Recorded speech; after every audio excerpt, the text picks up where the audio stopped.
Shana Tova and hi people. I haven't had a lot of time to make a lot of my own videos for YouTube. So I think this is my first one in like a very long time. I'm responding to TheRebShlomo and his video about charism. He recently decided to become a Karaite, and in a message to me, he said that he felt that his discussions with me were part of this decision. We'd exchanged some private messages, and in response to that, I uploaded 6 videos about charism, and I'm responding to a video that he recently made about Jewish law and his understanding of it. Reb Shlomo, your video begs the question, which books people consider divinely inspired. The Tanakh is the only book that I accept as divinely inspired. However, the Karaite need for Talmud, not for Talmud Chachens, but for Chachens to explain halacha, and the Christian need for the Testament point to the fact that one cannot live life based on the Tanakh alone. There is a need for some form of law, and you and I are arguing right now about, or disagreeing about, what way to understand the law is biblical and proper. The Torah itself tells us that there are many things we cannot learn from it alone, as in Deuteronomy chapter 17, verses 8 to 13. If there arise a matter too hard for thee in judgment, between blood and blood, between plea and plea, between stroke and stroke, even matters of controversy within thy gates, then thou shalt arise and get thee up to the place which the Lord thy God shall choose, and thou shalt come to the priests and the Levites and unto the judges that shall be in those days, and thou shalt inquire, and they shall declare unto thee the sentence of judgment, and thou shalt do according to the tenor of the sentence which they shall declare unto thee from the place which the Lord thy God shall choose, and thou shalt observe to do according to all that they shall teach thee, according to the law which they teach thee, and according to the judgment which they shall teach thee, thou shalt do. Thou shalt not turn aside from the sentence which they shall declare unto you, to the right hand or to the left.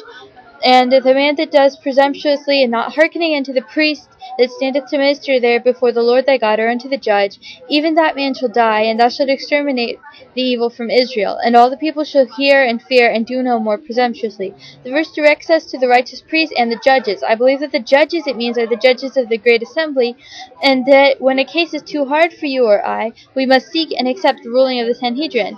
The Talmud is the only written record of these rulings, and therefore I feel that the observant Jew must seek and accept the rulings of the Talmud. In sum, I believe the Talmud is to be biblically mandated, and the rulings of the Sanhedrin biblically binding, but I do not believe that the Talmud holds the same weight as Tanakh.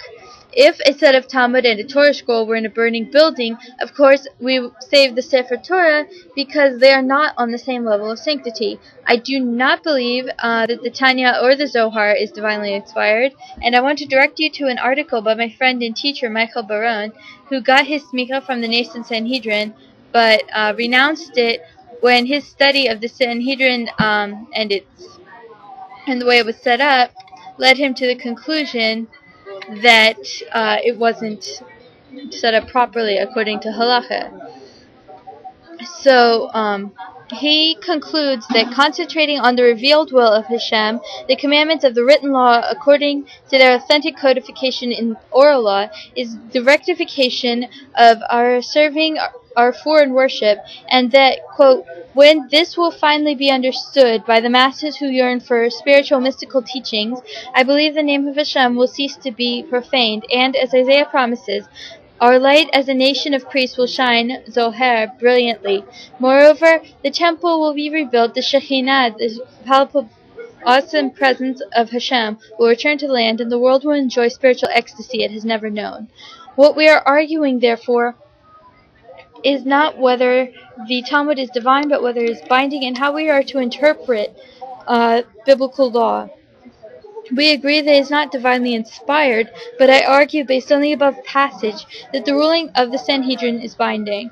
I am sure that you are aware of the case of the oven of Aknea and the rabbi's understanding of the verse, the hidden things belong to God, but the revealed things to us and our children. The Talmud is the culmination of the rabbi's understanding of this verse, namely the culmination of the belief that we must interpret the law according to the best of our own ability.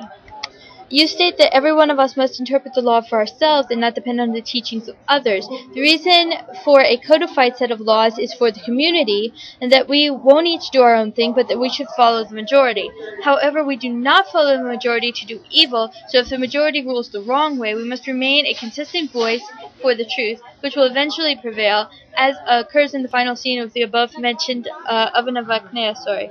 Be well, Shana Tova, and God bless.